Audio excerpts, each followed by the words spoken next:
Whittier used to be a part of Five Points. This was the only place that African Americans could own property.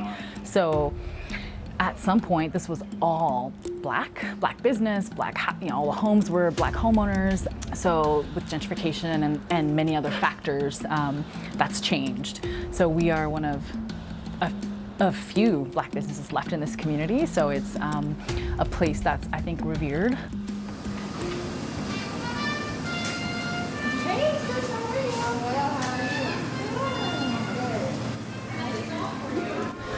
My name is Maliki Berhana Mescal. I own Whittier Cafe.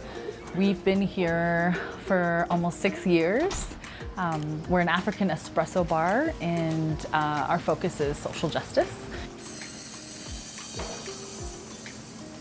It's not unusual to come here on any given Saturday, and there are various organizers here, like community activists and people who are really trying to change and improve the world that we live in, but the city that we live in specifically.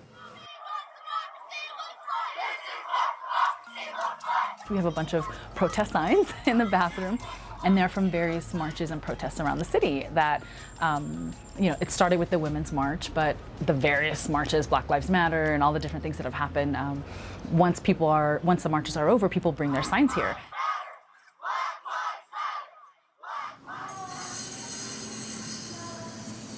So I grew up like in an activist household. I'm originally from Ethiopia. I was born in a refugee camp in Sudan. So my parents they had to leave Ethiopia because of civil war. And my dad he was a guerrilla fighter originally, and then he quit and then went into Sudan, but he continued his activism there. So we moved here when I was just a few months old.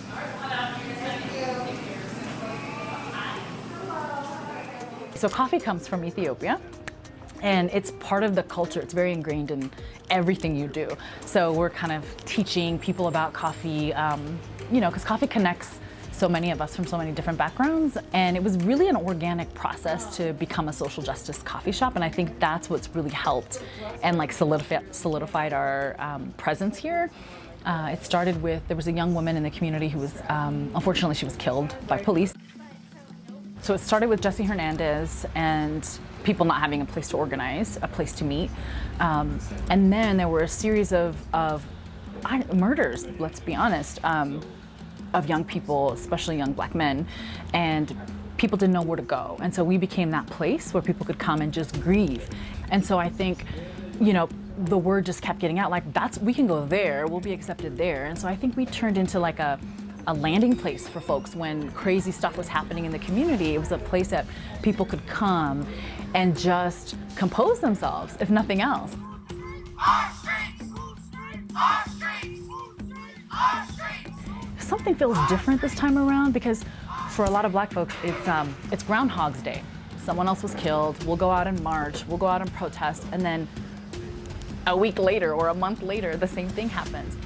I was telling my husband the other day, we used to live in Montclair, and I was driving down Quebec and First Avenue, and there was a group of people with protest signs, and it was Black Lives Matter and all the George Floyd and all these things.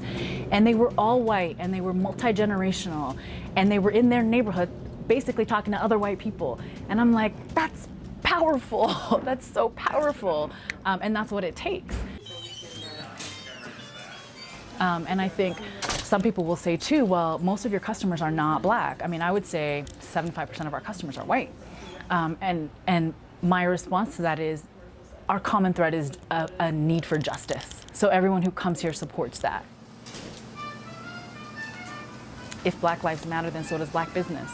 And so some people are very intentional about coming to spend their dollars at a black business in a neighborhood that used to be an entirely black community.